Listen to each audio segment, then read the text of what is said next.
Jesus Hi. fucking Christ. Okay, good start to our podcast. Hi. I'm sorry, people. I'm not sorry. Bradley's having a fight here on our Discord, but it's Ding, ding, fine. ding. We're here doing Roundabout Cast episode 19 and not discussing on Discord. Hey. Hey. Hey. Hey.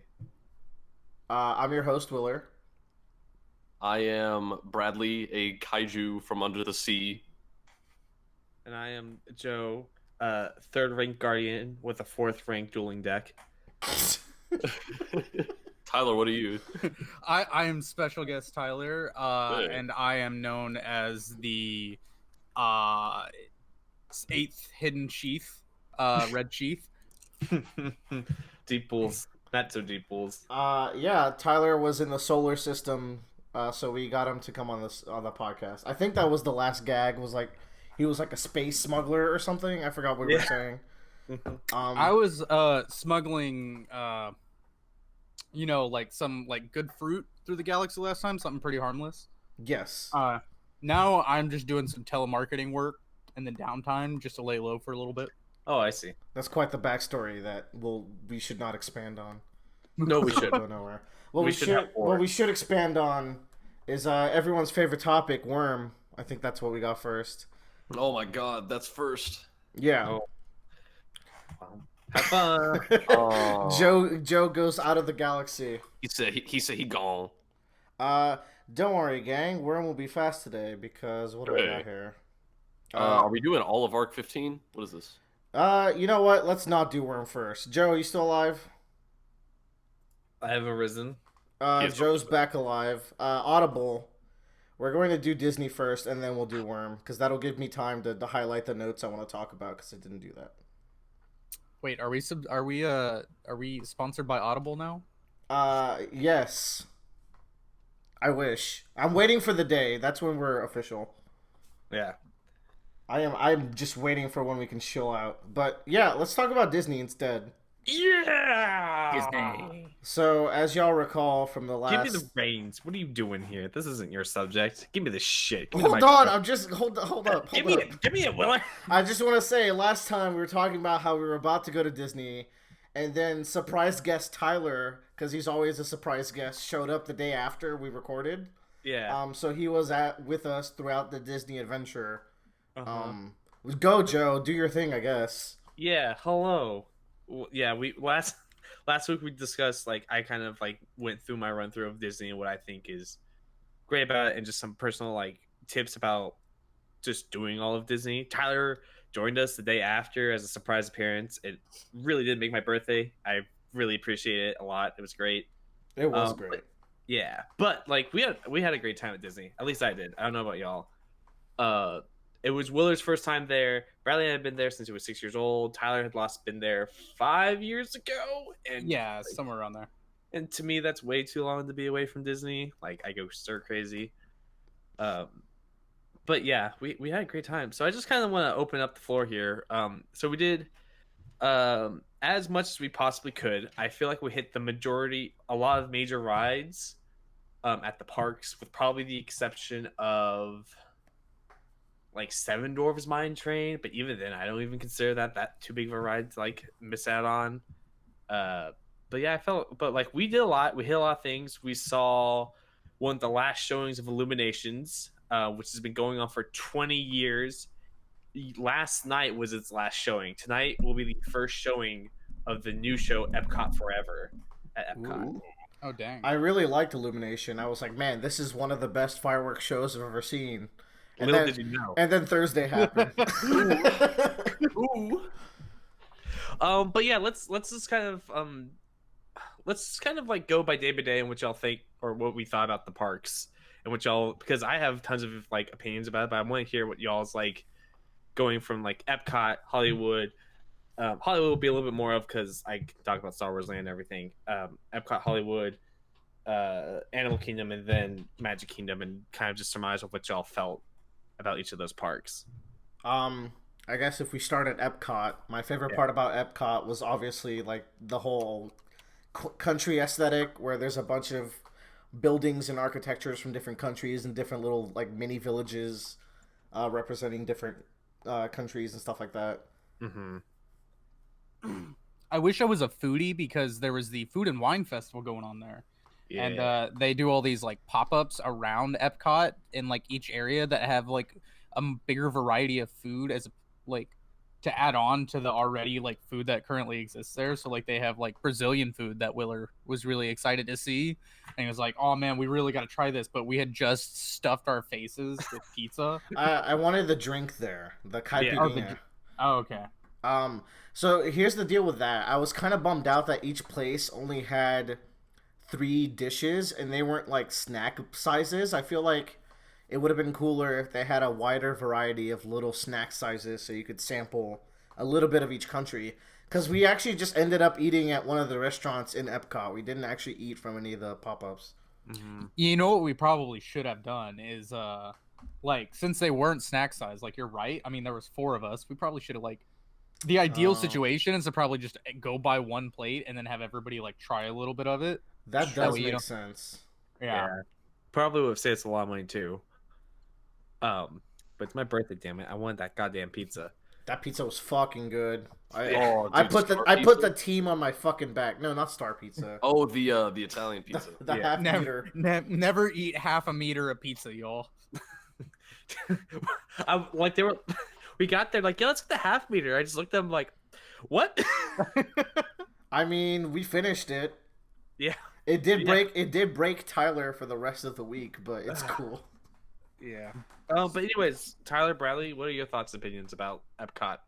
Dude, I think I'm in the minority, not just in this group, but also in the world at large when I say Epcot was like one of, if not my favorite parks. Really? Because I care a lot less about the rides. I probably wouldn't be able to name half the rides we actually rode at Epcot. I just tremendously liked it for the park itself and all the different country stuff there. Like, I don't know, getting to see all the different like miniature countries was my favorite thing. It was probably my second favorite thing at Disney World besides the fireworks. Yeah. I care a lot about the rides, and that's why I probably put Epcot at the bottom for me. I think Fast Track was probably the best ride there. Yeah. I like the experience that Epcot does create, and I wish I was a more responsible adult to like allocate money towards Epcot, because you can spend an additional like $500 on food and drinks alone at Epcot. And yeah, I liked that.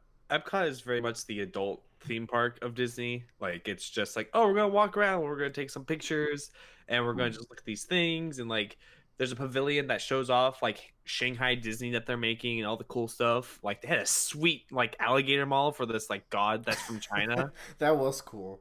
And honestly, okay, so sorry, but like that area right there, the Shanghai China exhibit, it goes into like there's like a lot of museums at Epcot. Yeah. And they used to have a section right there that was like, instead of displaying Shanghai Disney, it was like the Terracotta Warrior Army, and it was like a replica army, and it took up like 3/4 of the room, and you learn about the history of like China and everything. That would have been cool. I would have liked to see that. Yeah. Yeah. Bummer But, like, it wasn't there. yeah. Darn shame. Epcot very much is the more like kind of adult orientated one. It's also the cheapest of the parks. It's like usually just like $99 if you're just buying an Epcot ticket for the day. But I really like Epcot as an adult. As a kid, I really was just loathing the day every time we went there, because it's like, we're gonna do Test Track and Soarin', and then that's it. And then we'll walk around. Soarin' do be good. Soarin' do be good. Soarin'. Bradley was so excited when we saw Patrick Warburton as the dude. Guys, I had a little moment. You did. I oh my god. I don't want. We need to talk about something else. Oh, all right, we'll get to your moments. Let's move on to Hollywood. Yeah, let's move on to Hollywood, which was like, so for Hollywood, I just want to preface, the reason I did Hollywood the second day on Tuesday is because Tuesdays are noticeably the lower part is like you can look at the map and like Tuesday definitely has like a lower attendance rate than the rest of the days at Disney and theme parks in general because it's in the middle of the week and usually people aren't traveling in that day. God damn allergies. Bless you. Oh, keep going. And so with Star Wars Land opening a month earlier, I wanted to like minimize the amount of crowds we could by like any kind of minuscule percentage change as possible. And we went to Hollywood and like it was pretty good, like population wise. The whole trip was really good population wise. I feel like. Yeah. It was never too crowded, but there was still a healthy amount of people around. Mm-hmm. I went when I went 5 or 6 years ago. We went for Thanksgiving, and we went to Hollywood Studios on Thanksgiving, and that might have been the worst idea I've ever experienced in my entire life. Oh yeah. Because like the last day when we were waiting through the crowd, like trying to exit the park, it was like that just during the regular daytime at Hollywood Studios, and every ride was like a 2-hour long wait, including the Tower of Terror. Shit. Which we ended up riding like 6 times? 4 times or something like that. Yeah. 4 or 5. A lot. Good. Yeah. Good time. Oh, dude, that ride so good. Yeah. That was definitely my favorite ride out of Hollywood. There was another ride I really liked there, but I can't quite remember. There was Rock and Roller Coaster. Rock and Roller Coaster is pretty good. Yeah. That was my shit. I really like Hollywood Studios. Hollywood Studios has gone through a major change, and it's like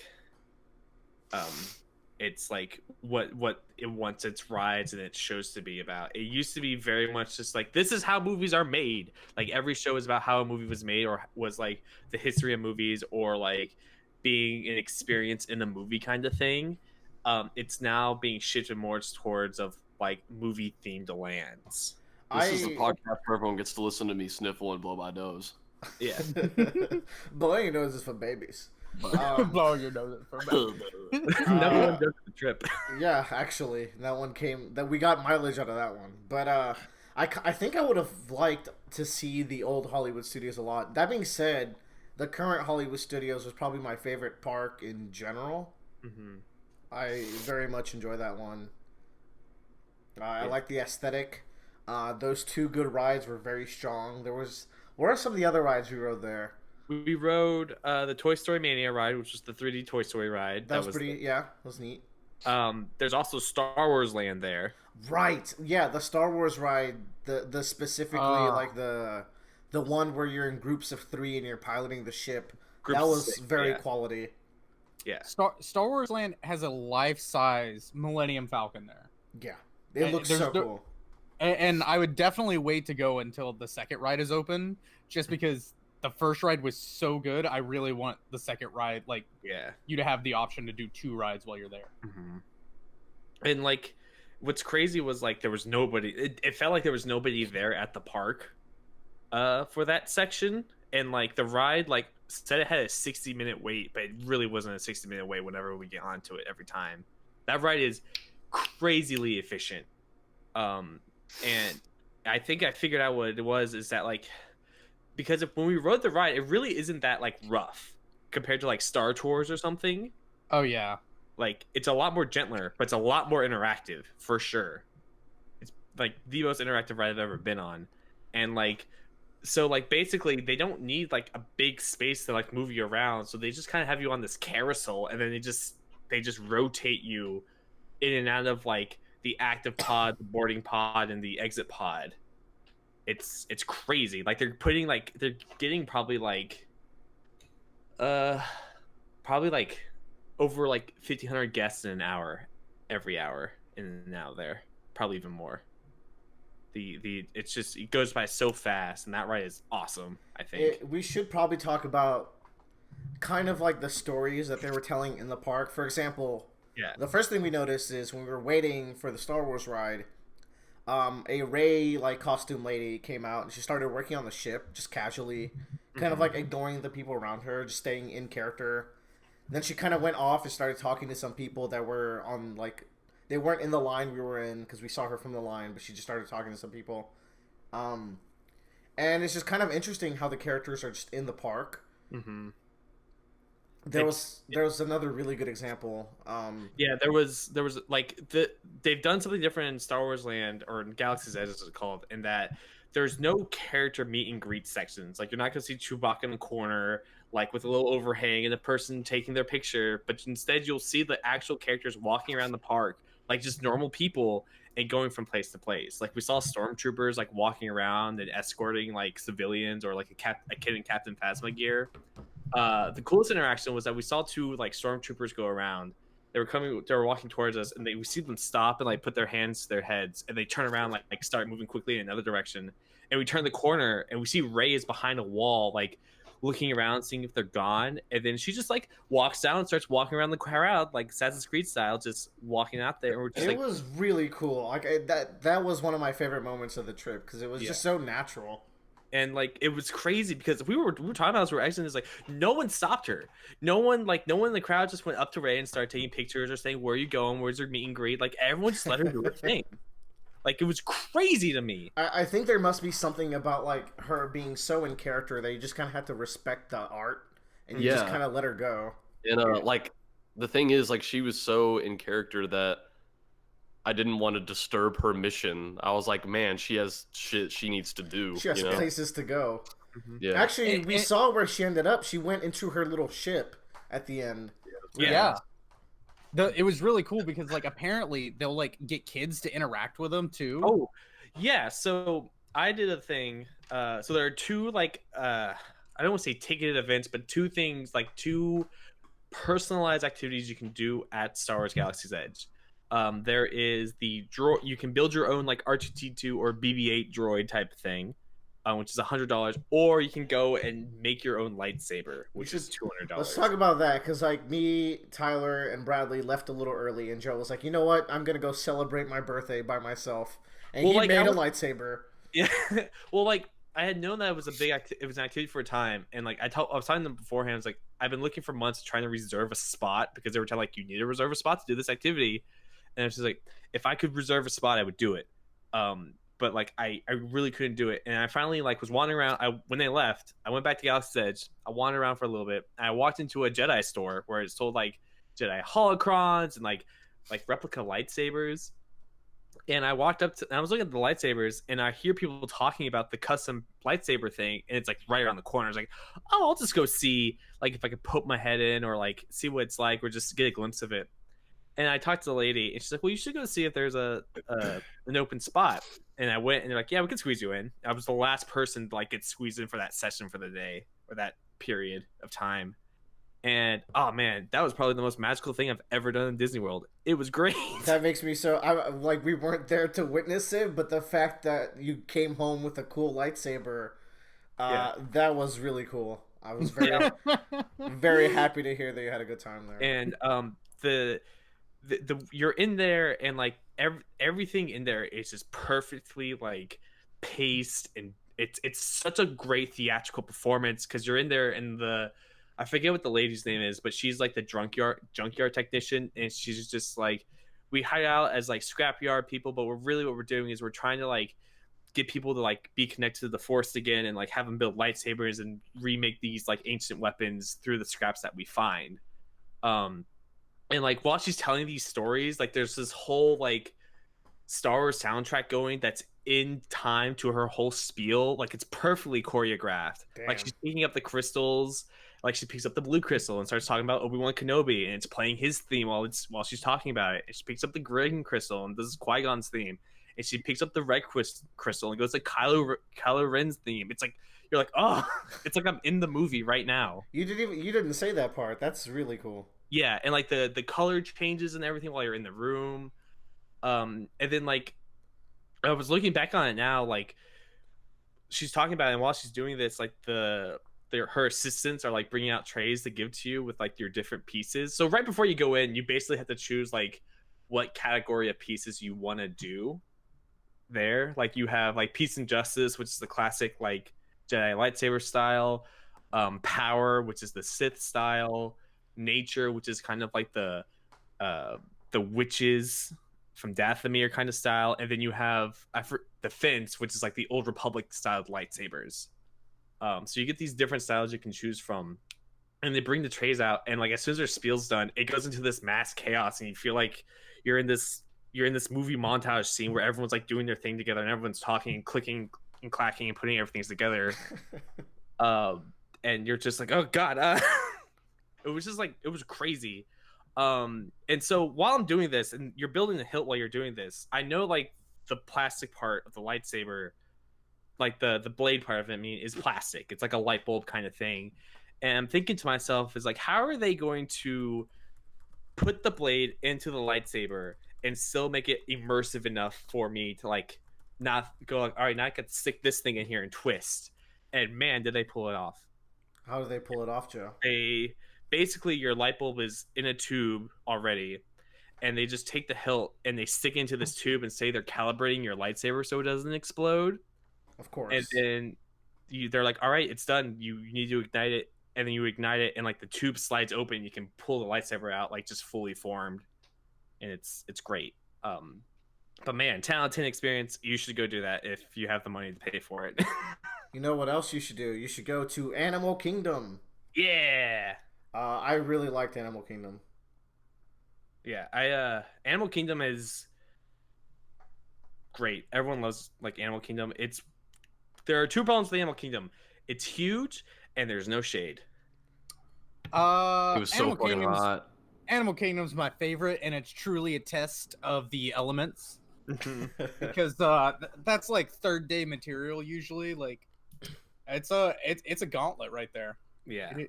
It is. Animal Kingdom is not for the weak of heart. But it had so many cool things. Everest is probably my favorite ride from the park in general, from all the parks. It's a real roller coaster, which is what I like. Yeah. And I've talked with Joe about this, but my one complaint about almost like all the exciting rides in Disney is that they're really dark inside, and I kind of like to see what's going on. Everest was a little bit better with this. There's a lot more light areas. Dude, than Everest the other. was legit. We went like 2 or 3 times, right? Maybe We more. went 3 times, yeah. It was good. It was good stuff. Yeah. We also did Dinosaur. What was Dinosaur? Dinosaurs when you're in the little like time machine, you go back in time and there's the dinosaurs, man. Oh, It's the Dinosaur one is where- fun. Yeah, The ride for babies, but for cool babies. it's the one where Joey summons Time Wizard and he goes, "Time roulette, go!" Yeah, it was really cool when you said that. There was the safari, which I very much enjoyed. I just had a lovely. I just like safaris in general. Safari was like top 3 Disney World things for me. I really liked Yeah, it. we got the ride, and Willer and Bradley were just like, man, that was great. That's one of my Hell yeah. favorite rides I've ever done. I was like, okay. Fucking It was great. We also had the little river ride, right, where like it was just a comedy routine the whole time. Was that? That was in the animatronics one. No, that was in Magic Kingdom. Oh, You're thinking right. of the no. so No. so Bradley showed up late to Animal Kingdom because he just wasn't feeling well. So Tyler, Willer, and I went on the Navi River ride. Ooh, Which No, was, not that one. That one was very pretty. I'm talking about the one where the dude is just cracking jokes the whole time. Maybe that was Magic Oh, Kingdom. no. That That's was Magic Kingdom. Magic Kingdom. Okay. okay. Yeah. I just liked Pandora Land with the floating rocks. Looked fucking rad. I want to talk about Pandora. They had these drinks, all right. They call them Pongu Pongu. Tyler's And it was like, like- man. A night. I think I had a night blossom, and it's like just this this concoction of like grapefruit and lime, and they put these little soba balls in it that look like little alien eggs, and then they throw like this big plastic blinding light in it that's like, here, if you go into a dark room, you're about to be blinded by this light as you drink it. Remember these plastic lights? They will come back in this story later. Oh yeah, but even the theming and food and drink was really awesome there. Like I think they all had like food bowls, so it was like more natural food, a little bit healthier. We did the ride there. That was a long wait, but it was a fun ride where you kind of ride the flying Banshees. Mm-hmm. Oh yeah, the breathing bicycle. Yes, breathing bicycle. There was like this little town that looked like Nepal, which gave me Phoenix Wright vibes, and I had a very good time there, just walking by. Animal Kingdom, so far my rankings from bottom to top, would go Epcot, Animal Kingdom and Hollywood Studios, but I really liked both of those. Those final two that we went to there. I would say like Hollywood Studios and Animal Kingdom now are for the rides. You know, they got them Yeah. good rides. I think that's why I like them so much. Epcot and Magic Kingdom, they have those top tier experiences though. Yes. Which I love Magic Kingdom. It's my favorite. We should part. talk about Magic Kingdom as now is the time. Yeah, It's very magical. More Yeah. like Tragic Kingdom, am I right, So- ladies? For Bradley, yes. It took me, I think, going and working at Disney World to really realize that like Magic Kingdom to me is like the quintessential theme park in my brain of like what a theme park should aspire to be.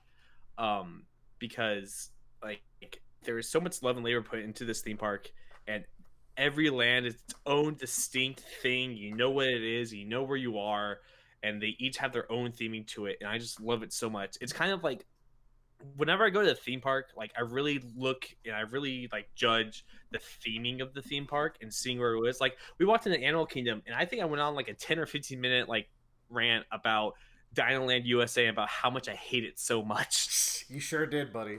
because Sure it doesn't it doesn't relate to the theme of Animal Kingdom, which is conservation. But Magic Kingdom though, it feels like you're walking around in Walt Disney's brain. And I love it so much because you realize like all the different parts that were important to Walt Disney and like, the things that like inspired him to like think this way. Like you go down Main Street, you are literally entering his imagination when you exit Main Street. That's the idea of it.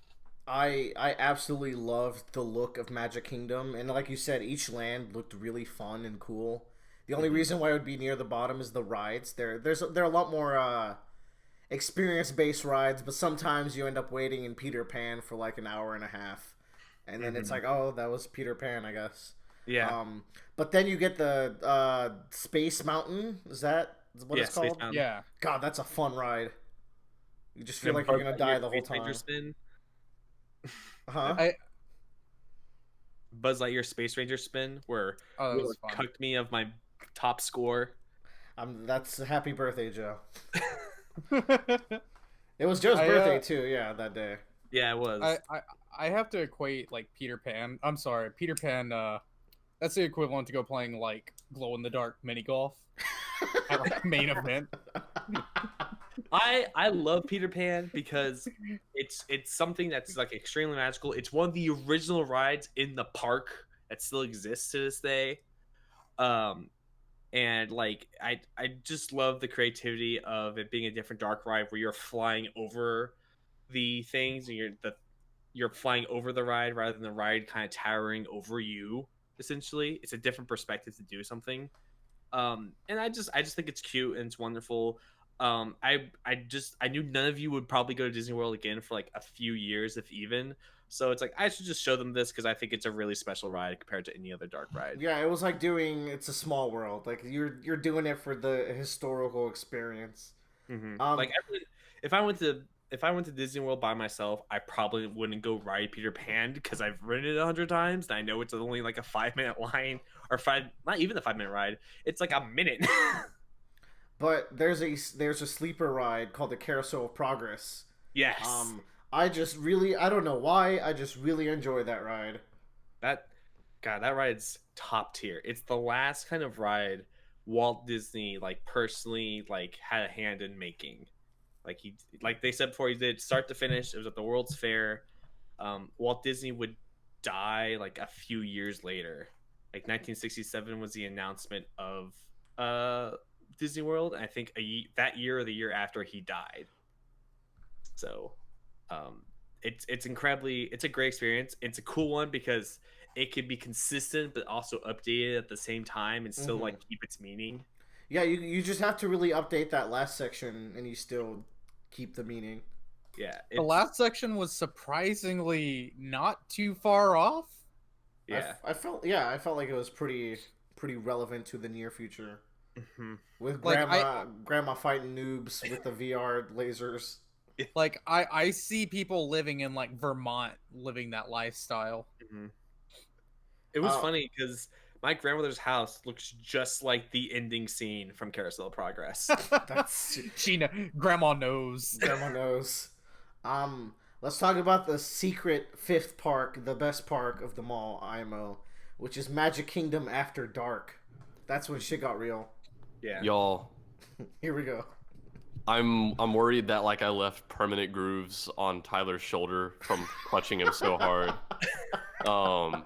It was a very emotional moment for me, and I did like I sobbed during the fireworks. They were very beautiful, and they were a really emotional moment for me because I feel like every particular song that was included in this was Happily Ever After is the name of the show, right? Yes.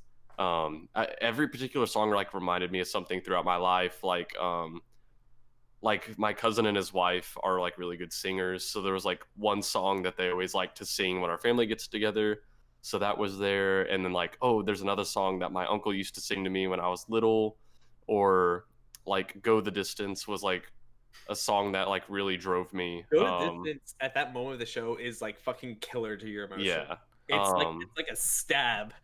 So there were just all these different songs that like reminded me of like people I love or just really nice times in my life. So like every time a new song started, I would just start crying all over again. For me, like just everything was so fucking well done, dude. The lighting, the fireworks, the projections on the castle. That was damn near the most beautiful thing I have seen in my entire life. Oh yeah. Like straight Holy up. shit.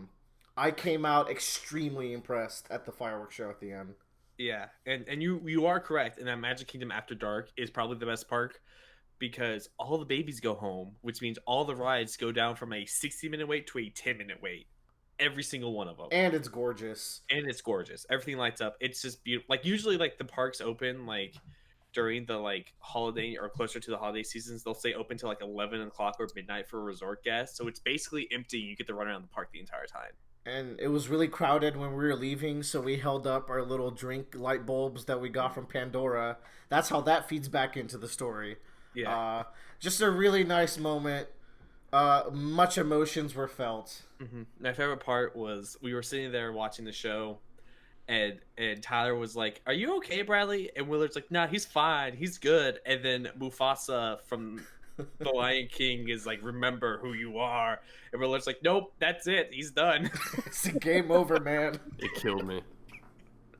But no, Happily Ever After is probably the best fireworks show I've ever seen. Like Jesus. I generally don't watch fireworks shows or parades because I'd rather just be going on the rides or getting in line for a ride because the wait times are way down during that time. But man, that show, like if I happen to just be there, I'll watch it from like start to finish. It's so good. That made a lasting impression on me. Yeah. Final rating of Disney experience with Joe as your guide. This is an important caveat because that increases your enjoyment. One of the best weeks ever. I'm very depressed to be back in the real world. It was such a good week. I will say, like, I was going through a rough patch, and I'm like, my surprise guess happened to be like my ship had just landed back in this galaxy, and I was like, you know what, I got time for this. I hopped on a plane the next day to go to Disney. It was honestly the decision was made in about 12 hours, and props to Bradley for helping getting me there because I was able to surprise Joseph and Willard. Yeah. Bradley bust his ass to get Tyler. Willard like went ninja mode, and like we looked around the entire like front area of the resort except for the one spot Bradley was in, where he was setting this up. Like, yeah, it was. I guess it was meant to be, huh? Yeah. I'm very glad Tyler was in the galaxy that day. Oh, yeah. Apt comparisons. I'm very happy that I went, and it was definitely. I think you have to try to have a bad experience at Disney, to be honest. Like, if you have a bad experience at Disney, you need some therapy. Yeah. Disney is therapy. Yeah. I think after this trip, I totally understand why Joe does this every year. Like, holy shit, it's amazing. I definitely want to go back as soon as humanly possible. Yeah. Post-instant depression is really real. Like, I'm feeling it, dog. yeah, you're just like, oh god. The only thing I don't miss is the cost of the food there. Uh, By the way, I did gain weight, by the way. We're like, oh, we're walking this off. Nah, fam. That was really? the worst. I stayed the same. I was fine. I lost several pounds.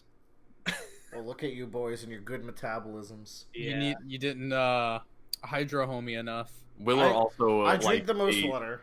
Willer also carried the team on the pizza, so that was probably it. That really did put a dent in it. Mhm. You just hate to see it go, you know. All right, that's good for Disney. We did it. We did a good. But thanks for coming, guys. I'm really glad y'all enjoyed it. I'm really happy it was worth it for all of y'all. It was a lovely time.